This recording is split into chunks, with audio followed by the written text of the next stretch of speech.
It's kind of like a game night Easter egg. Yeah, exactly. For game fanatics. We've got a ton of Easter eggs. We actually have a game within the movie that people can play if There's they also a they pay clue. attention. There's a big spoiler clue early in the movie. I'm not going to say where it is. No, but if you don't watch it very carefully. Okay, cool. Yeah.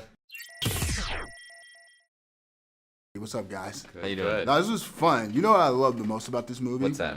It's like the premise. Mm-hmm. Is that where, like, when you were putting this? Is that where it starts? That's where it started. Yeah, it was around at New Line for the longest time, and we read the script and we loved the twists and turns that Bateman was had. attached as a producer. Look at you guys sounding all technical. You got people like scratching their head, like, "Oh, attached, Yeah, he was New attached. Line." All right, let's spell it out. Let's spell it out. Don't even. So movies are made by studios, right? You might have to do that sometimes. New Line is a studio. Yes. No.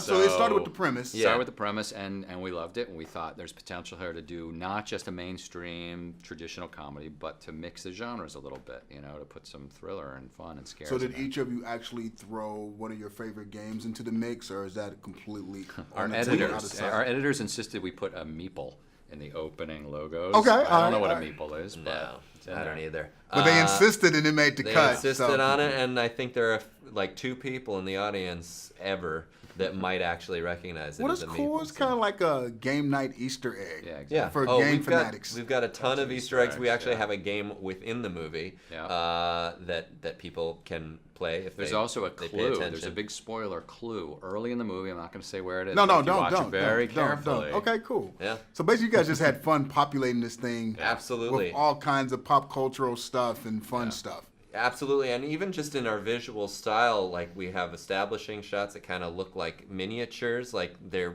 living within this giant game board that we were trying to get across, and allusions to a bunch of, even the dog is very much like the Monopoly dog, which we... I noticed that. Yeah. I'm not that slow. I caught that one. Right, but only in retrospect did we actually realize. Oh, so We that liked wasn't it. intentional. No, we Oh, liked I the don't dog feel so 'cause bad it now. was Yeah. But that was a good. Yeah, we can dance around Yeah, that yeah. because people work in television have editors as well, Uh-huh. and they can do Good, some good. really. Yeah, They can just do cut some. out the stuff where we look dumb. We just thought the Westie looked cute. They can do some really cool stuff. But what is the hardest part? I mean, because you're doing this comedy, Yeah. and it's sort of like it's a comedy embedded within this sort of like thriller. Yeah. So how does that change the game, so to Well, speak? it changed the whole way we shot the thing. We Oh, wanted really? it to look like a thriller. So our production designer and our director of photography, everybody approached it like it's not a comedy. It's not overlit. The colors are sort of desaturated. A little Yeah, it washed doesn't out. have So that sort of like we sitcom wanted comedy-esque exactly. look. We wanted it to look like a movie that was made by a guy who does thrillers. We for also example. tried to avoid Steadicam, which is what people use when they don't have time to put tracks on the ground.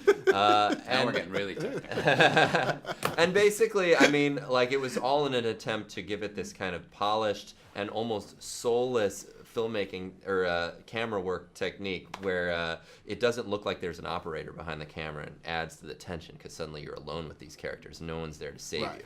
Now, is your main job the sort of like, because when I think of a comedy, I think of like a football team where you have to have like the over the top person, the Right. straight person, doesn't have a clue person.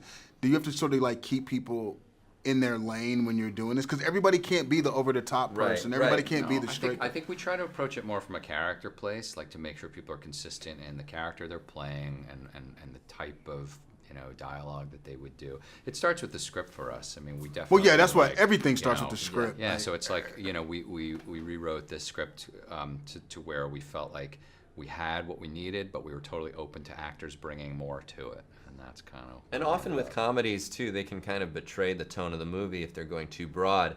And that was something that we were trying to be very conscious of because we wanted it to stay grounded to the point where it doesn't feel like suddenly the stakes have gone out the window.